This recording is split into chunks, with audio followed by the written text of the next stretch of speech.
nos enseña muchas cosas el Señor. En forma inesperada, vemos cómo el Señor termina la palabra y después se presenta otra vez, por tercera vez. Pero ya no como una persona común y corriente, sino como el Salvador del mundo. Después de la resurrección. Realmente en el versículo,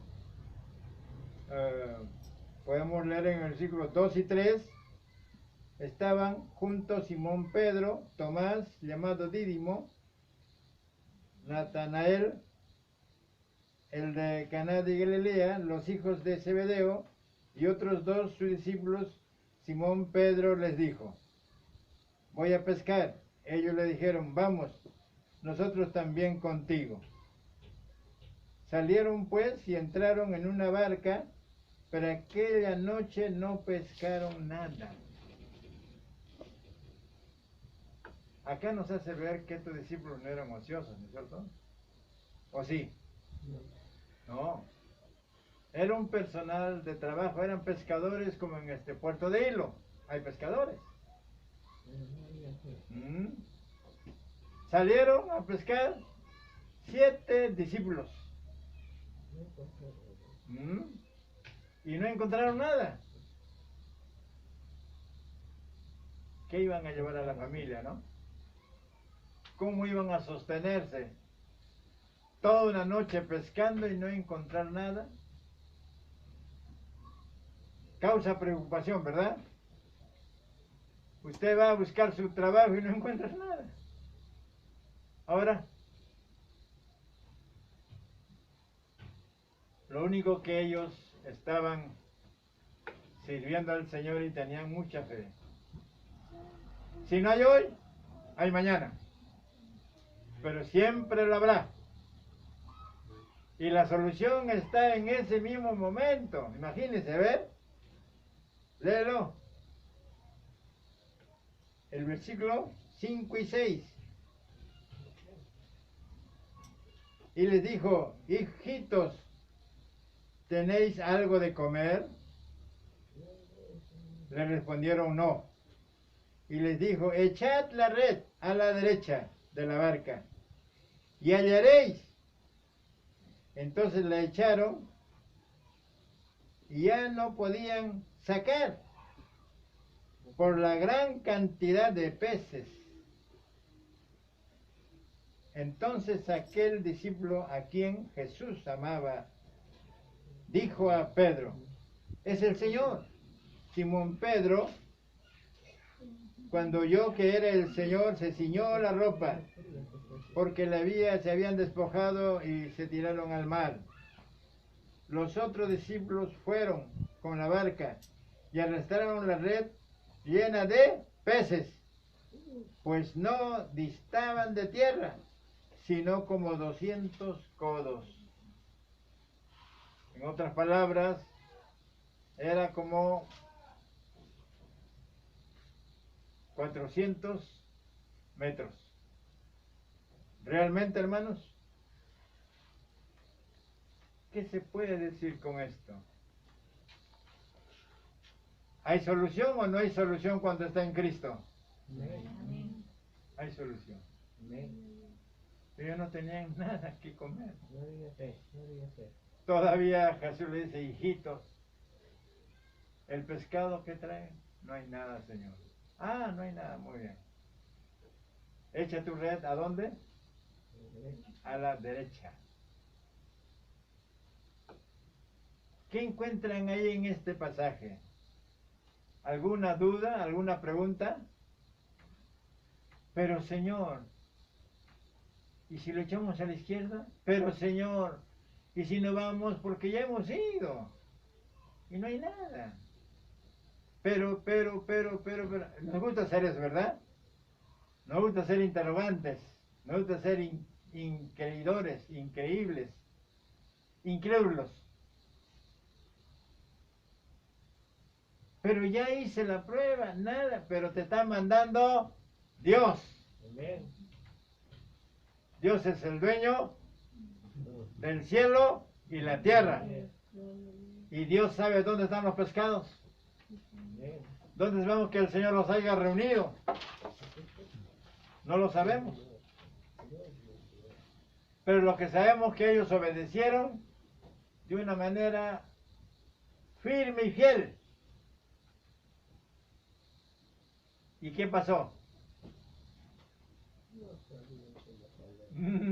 Bastante pescados y no sabían ni cómo jalar y ni se rompió la red todavía. En otro evangelio habla que avisaron a otra lancha para que se gocen de ese pescado. Imagínense. Entonces, ¿quién rompe la miseria? ¿Quién rompe la miseria? Es el Señor. Digamos con fuerza, ¿quién rompe la miseria? El Señor. El Señor.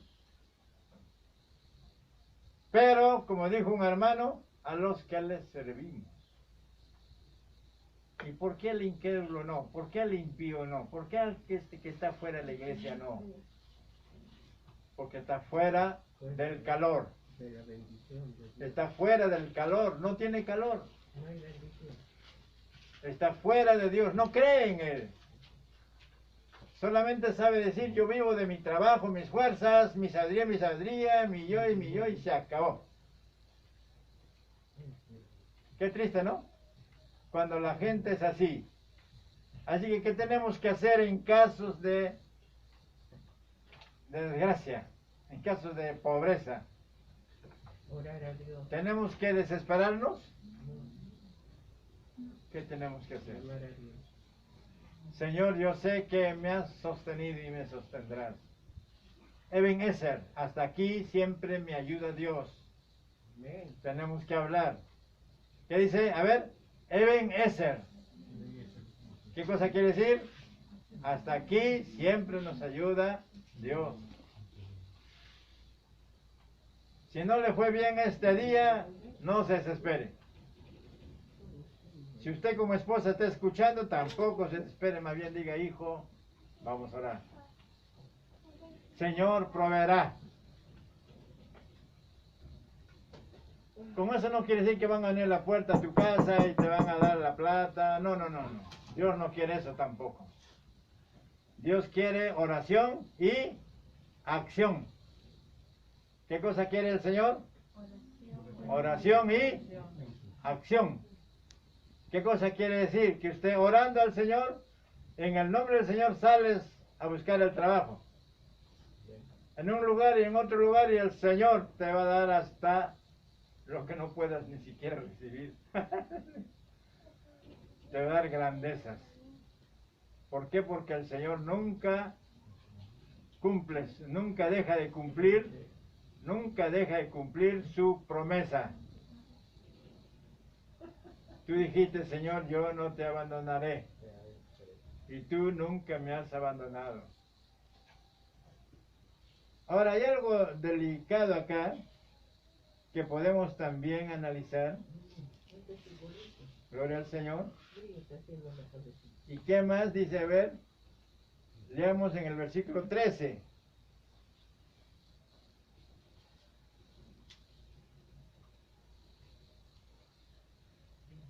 Versículo 13. ¿Qué dice? Vino pues Jesús y tomó el pan y le dio asimismo el pescado. Esta era la tercera vez que Jesús se manifestaba con sus discípulos, después de haber resucitado de los muertos. ¿Y sabe lo que hizo el Señor antes? El Señor preparó una parrillada, vamos a decirlo así. Ahí le puso el pescado. ¿Pescado pero de quién? Si él no tenía ni para él, o tendría. Si los discípulos decían que no hay nada. Y no solamente es una sola persona, son 7 personas más él, son 8. 8 panes y 8 pescados.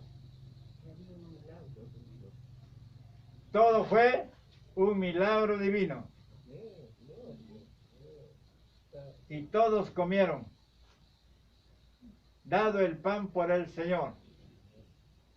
Señor preparó la brasa ahí. Por eso los que somos creyentes somos personas de oración. ¿Cuántas son las personas de oración? A ver, levanten la mano. Bendito sea el Señor. Y si usted no lo es, séalo. Conversa con tu Padre Celestial en cualquier momento. Dile tu vida. Y dile, Señor, yo quiero recibir siempre esas bendiciones. Yo te sigo, Señor, y hazlo de corazón. No vengas a la iglesia por exigencia o porque la madre o el padre te está diciendo. No, no, no. Sino debe venir de corazón porque Dios está viendo todo eso. Amén. Según eso también nuestro nombre está escrito ¿dónde? En el libro de la vida. ¿Puede borrar nuestro nombre? Sí. Lamentablemente sí. Sí. Cuando realmente ya hemos renegado, hemos blasfemado, nos hemos apartado de nuestro Dios. Qué triste, ¿no? Nos hemos alejado de Él. Alejarse de Dios es no protegido. No tener la protección divina. ¿Conviene o no conviene? No conviene jamás alejarse del Señor. Aunque esta carne tal vez te exija, ¿no? Que Dios y Dios y Dios y Dios. Y mire las mujeres cómo te lleven. ¿Cómo vas a perder esa linda chica? La otra, mira, la otra. No te pases, pues. O eres del otro bando, ¿cómo es la cosa? La sangre, que a veces así desafían a nuestros jóvenes. Así lo desafían a nuestras señoritas. Pero el joven fiel y verdadero dice, Dios me dará mi esposa. Ahí puedo hacer los hijos que Dios quiere. Dios me dará mi esposo, dice la chica. Y daré y tendré hijos como Dios quiere. Yo no voy a estar buscando que me busquen para ser su mujer o algo así, no. Yo tengo a Jesús en mi corazón y a la fornicación le digo no. ¿Qué le digo a la fornicación? Ahora, ¿qué cosa es fornicación? Ahí estamos ya en lío. ¿Sabe qué es fornicación?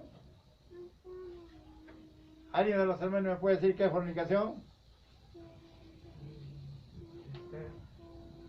¿Cómo? Fornicación es cuando una persona sin casarse, Hace vida sexual libremente sin casarse. y no le importa el matrimonio. No le importa casarse, puede estar con una mujer, con otra mujer, no hay responsabilidad, no hay seriedad de familia, no hay nada. Vive una vida así nomás. Qué triste, ¿no? Pareciera que estaría bien que así nomás se viva, pero en el fondo quien sufre son los hijos. Quien sufre también es nuestra propia descendencia, nuestra propia familia, hasta la misma iglesia. Por ejemplo, acá hay varios convivientes, no quiero decirles su nombre, ya ustedes saben. Pero ¿qué le dice el Señor a mis hermanos convivientes? Cásense. Amén. ¿Qué le dice a mis hermanos convivientes? Cásense. Por civil y por iglesia. Más si tienes tus hijos. Más si ya están viviendo años. ¿Qué vamos a hacer? Ya tenemos que arreglar la vida, ¿verdad? Si no nos van a decir fornicarios. ¿A usted le gusta que le digan fornicario? No, no, no. Adúltero, ¿quién es adúltero?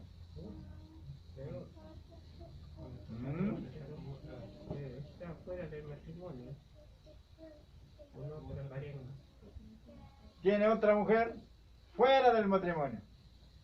Tiene otro marido fuera del matrimonio. Qué triste, ¿no? Que el Señor nos libre de esa clase de vida. Aunque humanamente tiene su razón. Uno dice, pastor, pero también pues soy hombre, yo vivo del placer. Un momentito. El placer no es todo en la vida. Tiene su momento. ¿No es cierto? Tiene su momento el placer. Ya está, listo. Primeramente me caso por civil, me caso por iglesia. Ya puedo hacer la vida sexual con mi esposa o mi esposo. Puedo traer los hijos que quiera. ¿No? Pero ya en forma libre. Porque el sexo, ¿qué cosa es el sexo? ¿El sexo solamente debe utilizarse como placer? ¿Para qué sirve el sexo? Solamente el plan de Dios. ¿Para qué puso el sexo en la mujer y en el hombre? Para la procreación de la especie. ¿No es cierto? Para que haya hombres y mujeres que continúen nuestra descendencia. Porque unos cuantos años más, ya nosotros nos vamos. Pero quedan nuestros hijos, nuestras hijas, quedan nuestras nietas, nuestros nietos. Ellos continúan la vida. Para eso Dios puso la vida sexual. ¿Sabe por qué? Porque allá en el cielo no existe sexo. Ni masculino ni femenino. Todos son santos por excelencia. No hay vida sexual. No necesita tener sexo masculino o femenino. No necesita. Seremos como los ángeles. Aquellos que están hablando de que Génesis 6, que los ángeles malignos vinieron a la tierra y se casaron con nuestras mujeres y salieron gigantes. Falso. Porque los ángeles no tienen sexo. Solamente sirven para la eternidad, sirviendo a Dios o al enemigo. ¿Cómo? ¿Al enemigo? Sí, porque hay ángeles caídos que están con Satanás. Pero la sangre de Cristo tiene poder. ¿Por qué habla usted de Satanás? Eso no se debe hablar. ¿Qué más quiere el diablo, no? Que no le mencione para reprenderlo. Toda fuerza maligna domina en el cerebro de hombres y mujeres que no adoran a Dios. Satanás se mete en la mente de la persona y lo domina, lo maneja como títere. ¿Se acuerdan uno de ellos que fue así? ¿Se acuerdan o no se acuerdan? A ver. ¿Quién fue? ¿Se acuerdan ustedes? ¿Quién fue?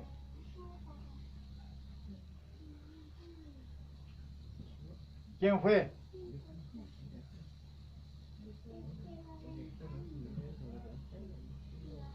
¿Quién fue metido, que Satanás se metió en la persona y lo utilizó como títere? ¿Quién fue?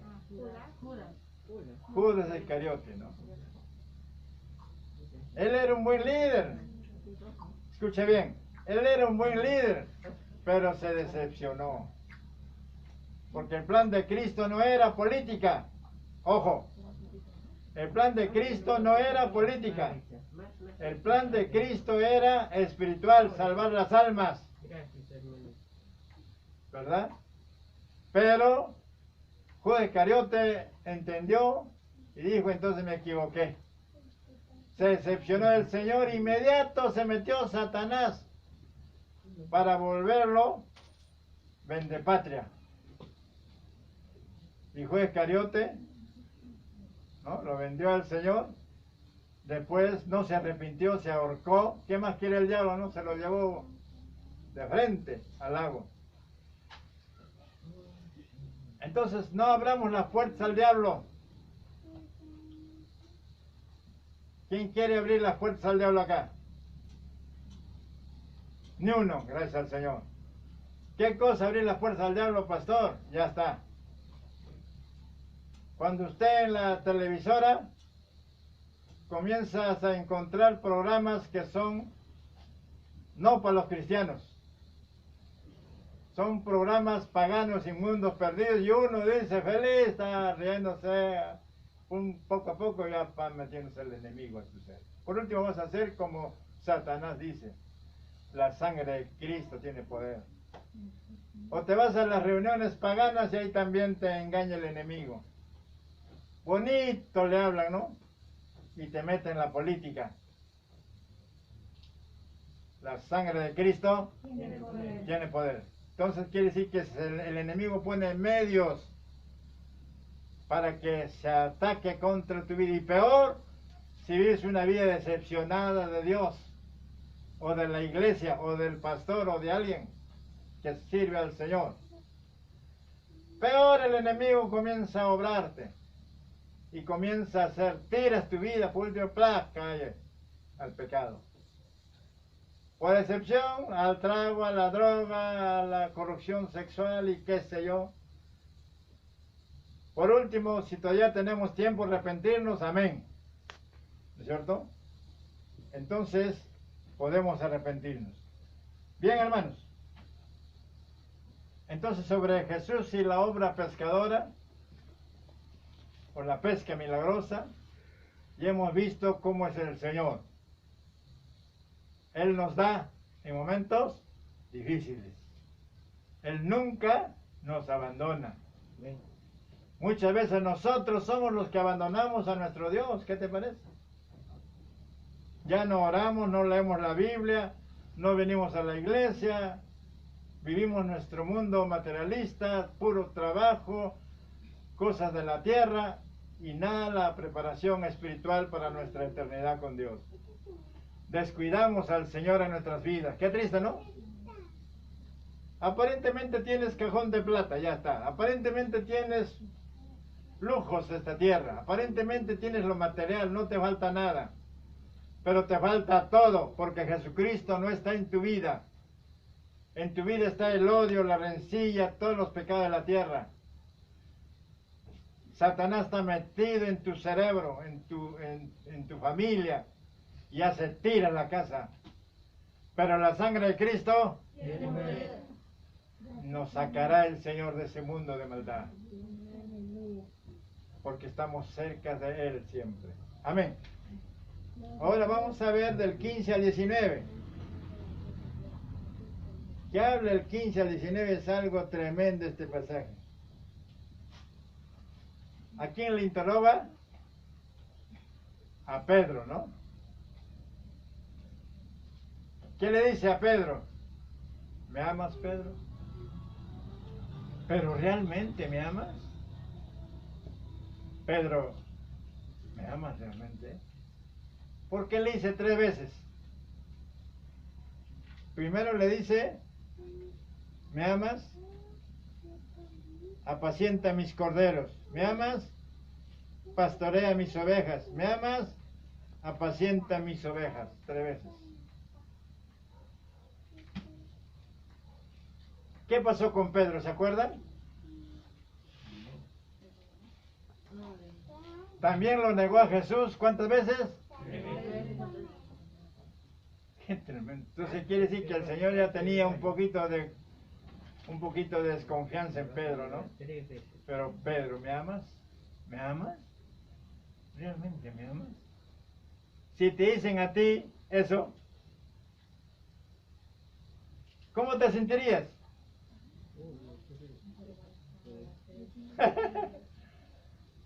Quiere decir que no tiene confianza en mí, ¿no es cierto? Por eso 3 veces. Pero si es así, ¿cómo él puede ser un papa? El papa es infalible. El papa es recto. El papa no tiene pecados. Pero todo ser humano peca, ¿o no? Es que el catolicismo ahí está cometiendo grave error. Entonces este pasaje, pastor, ¿de qué se trata? Este pasaje es un pasaje para fortalecer el ministerio pastoral de Pedro. Así cuantos errores tuvo, también tuvo virtudes. Pedro fue un gran líder, ¿o no? Un campechano, un metido, ¿o no? Un hombre de arranque. Aunque también cometió sus errores, pero se arrepintió, lloró amargamente pidiendo perdón al Señor. ¿Qué dicen ustedes? ¿El Señor lo habrá perdonado? Sí. Porque lo hizo de corazón. Le lloró amargamente. ¿Pero por qué habrá ofendido eso Pedro? Uno, porque el Señor mismo le profetizó, ¿no? Se creía el hombre valiente, ¿no? ¿Qué pescador ve? ¿Y usted conoce a un pescador que sea todo flacuchento, todo desmoronado? No. Todo pescador es cuerpo, ¿no? Uf, alto, ágil, cuerpón. Porque tiene que hacer sus tremendos trabajos, ¿no? Así era Pedro. Alto, fuerte, fornudo, con voz de trompeta y siempre de arranque. Pero a la vez era débil en su carácter. Porque lo miró a Pedro, perdón, lo miró a Jesús cómo lo flagelaban. ¿Usted sabe cómo lo flagelaron a Jesús? Tenía chicote con punta de hierro. Qué triste, ¿no? Una de esas buenas. ¿Y cuántos azotes le dieron al Señor? 40 azotes. ¿Usted podía resistir esos 40 azotes? El Señor, que era tan alimentado, fuerte, pudo soportar esos 40 azotes. Eso vio Pedro. Y se fue su carácter, todo sombría. Y si yo digo que sigo a Cristo, a mí también me azotarán, pensó. Y si yo digo que estoy en el camino, ¿qué harán conmigo? Mejor niego y se acabó, ya pues. Qué triste, ¿no? ¿Somos o no somos así? Muchas veces somos cobardes. En el momento de que tenemos que luchar por Cristo, preferimos negar. Pero la sangre de Cristo, usted y yo no tenemos por qué hacer eso. Hermanos, si nos matan, ¿qué perdemos? La vida, mi pastor, usted dirá. Si nos matan, ¿qué perdemos? No perdemos nada. No perdemos nada. Porque este resto, este cuerpo, es cierto que se va al panteón, pero su alma y su espíritu es lo que vale. El alma es la personalidad del hombre y el espíritu es la vida del hombre. Y los dos inmediatamente se van a la gloria del Señor. Los ángeles del Señor se lo llevan. Ahí está el cadáver del creyente, que en física está ahí, el Señor se lo lleva por sus ángeles. ¿Usted ha visto, pastor? No, hubo experiencias. Y a la vez la Biblia lo dice, claramente. El Señor se lo lleva a la persona. Arriba está. Este cuerpo se va al polvo, porque del polvo fue tomado. Y Jesús dijo un día, no temáis, ¿qué dijo? A los que matan el cuerpo, más el alma, no pueden matar. Así que si alguien te amenaza morir por Cristo, por el Evangelio, por la verdad, tú dile simplemente si a ti te toca partirme a la eternidad o en ahora, pues. Ya, empieza. balazo al cerebro estaría bien, ¿no? Fuácata, listo. Al suelo. El cuerpo espiritual, el hombre interior, dice la Biblia, el apóstol Pablo, se levanta y los ángeles se lo llevan. Físico, ya sangre, todo chorreado, vendrá el médico, el fiscal, no sé quién viene ya listo a la morgue y se acaba la cosa. La familia llorará un rato, ¿no? Sí, la ausencia de una vida se hace sentir. Pero ya nosotros sabemos que ha muerto en la fe y sabemos que está arriba. Aunque le lloremos su ausencia, pero nos gozamos en el Señor. Y podemos ponernos luto, pero ¿para qué? Si no ha muerto en pecado. Es una mujer, un hombre que ha muerto en el Señor. No es necesario el luto. Muy bien, entonces vemos en Cristo Jesús cómo lo fortalece a Pedro, pero no le da el papado. Lo que le da es ser anciano en la obra del Señor. Y da la autoridad no solamente a él, sino a toda la iglesia. Lo que ates en esta tierra, también vas a atar en los cielos. Lo que desates en el cielo, será desatado en la tierra. ¿Solamente le dio eso a Pedro? ¿Qué dice usted?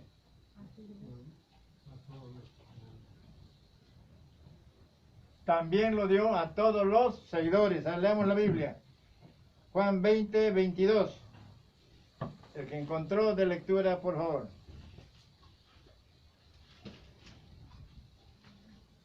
Amén. Respondió Pilato, lo que he escrito, he escrito. No. Juan 20, 22. Son 20, 22. Amén. Habiendo dicho esto, sopló y les dijo, recibido el Espíritu Santo. Siga leyendo, 23. ¿A quién Perdonasteis. ¿A quién temeréis los pecados? ¿A quién perdonáis los pecados? Remitidos, y a quienes se los retuviereis les son retenidos. Pero tomad uno de los 12. Ya, ahí nomás. Pero recibid del Espíritu. A quienes perdonáis los pecados les serán perdonados. Y a quienes se los retenéis les serán retenidos. ¿A quién dijo? ¿Solamente a Pedro o a todos los discípulos? A todos los discípulos. Quiere decir que Dios dio autoridad a la iglesia. Amén. A veces nos encontramos con gente perversa, malvada, blasfema. Entonces podemos decir con toda autoridad, Dios te reprenda. La sangre de Cristo tiene poder para la iglesia. El Señor te corrija. Amén. ¿Y qué hace Dios? Listo. ¿Por qué? Porque Él se la buscó. A las personas que le bendecimos, ¿qué le decimos a las personas que le bendecimos? Serás bendecido, el Señor te bendiga. Amén. ¿Y le bendecirá el Señor o no? Claro, porque somos la iglesia. Los que bendecimos, Dios bendice. Y los que reprendemos, Dios también reprende. ¿Me entiende? Entonces, nuestra palabra debe ser de bendición, pero también debe ser de corrección. ¿No? Tenemos que aprender a corregir. Hay gente blasfema, nada quiere saber. Tonterías hoy, no me hables. Señor te reprenda. Los ángeles del Señor están para corregir tu vida. Si te arrepientes a buena hora y si no, ahí queda. El Señor también hará lo mismo. Qué triste, ¿no? Entonces, claro, nada más, ¿no? Muy bien. ¿Qué más vamos a aprender de este Juan 21?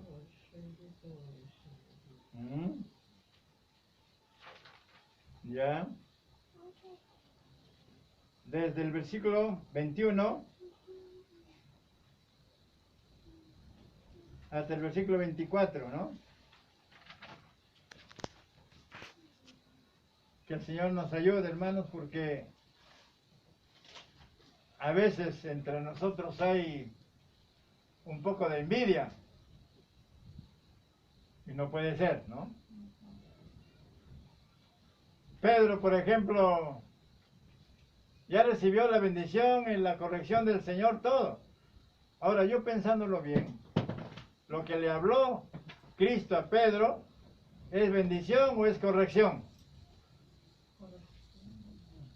Corrección. Correcto.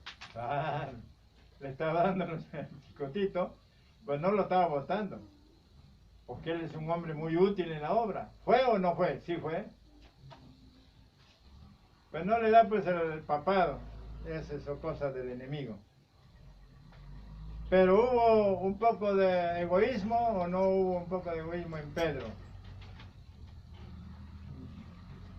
Lamentablemente existe en nosotros, pero tiene que sacarse. Si mi hermanito ha sido bendecido, amén, pues, ¿por qué tengo que ser egoísta yo? Ya me bendecirá mi Señor a mí, me tocará a mí. ¿Es verdad? Pero aquí vemos a dos personas, no tanto en Juan, sino en Pedro, ¿no? Porque Juan es un discípulo tan jovencito, tendría sus 17 años, y siempre se apegaba a Jesús y se echaba en su hombro del Señor, tratándolo de amarlo más, comprenderlo más, y eso a Pedro le ponía, ¿no?, un poquito mal. Y ahí donde Jesús le corrigió. ¿Qué estás mirando usted a Juan? Dice, ¿no? Vela por tu vida espiritual, tú sígueme. Y aún en este pasaje habla, tú serás mi representante, por ejemplo. Le dice, sígueme. ¿No? Si Juan es muy amado, qué sé yo, ya recibirá su bendición y será el que tendrá la oportunidad de conocer mejor mi palabra. ¿Y así fue o no fue así? Juan vivió hasta los 95 años según una historia judía. Otros dicen hasta los 90. Tan ancianito estaba Juan que tuvo la oportunidad de no morir como así sacrificado, sino murió por edad. Qué lindo, ¿no? Una muerte muy linda, morir por edad. No porque te mataron, te sacrificaron o la enfermedad, no. Sino Juan murió por edad. Y antes que murió, ¿qué le dio como bendición a Juan nuestro Señor? ¿Se acuerdan? ¿Qué le dio como bendición a Juan? El escribir el Apocalipsis. ¿Dónde están ustedes? Yo pensé que en el hecho de poder.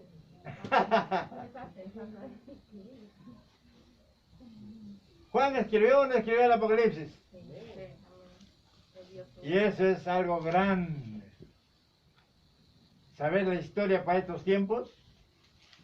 Es el Apocalipsis. Y eso recibió Juan. Estaba tan abuelito que el Señor se lo llevó al tercer cielo y ahí le manifestó todito cómo va a ser las cosas y cómo va a ser esta tierra, las guerras, las plagas, lo que estamos pasando hoy también. Todo lo avisó el Señor. Cómo iba a ser el hombre carnal, mundano, el apóstata, todo eso. Que el Señor nos ayude a comprender mejor. Amén. Entonces no hay que ser egoísta. No hay que ser envidiosos. Aunque esta carne tal vez no, medio quejoso, ¿o no? Eso no es quejoso esta carne. Pero tenemos que corregirnos. Si mi hermana es bendecida, amén. Hay una hermanita que ha vivido 110 años. 110 años, imagínate. Y causa envidia porque como hay unas, casi la mayoría de su generación murió a los 80, 70, 90, pero esta pues 110 años de vida. Y todavía bien paradita, ni siquiera tenía bastón. Eso sí ya no miraba bien. Llegó sus 110 años, unos días más, un ataque al corazón, ahí quedó. Pero ya para qué más, ¿no? 110 años. Porque también se cuidaba en su comida. No comía cualquier cosa, no bebía cualquier cosa. Era una mujer bien delicada en esto, ¿no? Señor le dio vida, ¿ves? Para predicadores la palabra, una mensajera del Señor, una predicadora del Evangelio. Se murió su esposo, se murieron todos los hijos. Solamente quedaron los bisnietos y los bisnietos ya tenían 80 y tantos años. Qué tremendo caso. Bien, hermanos míos, entonces vamos a ponernos en oración y vamos a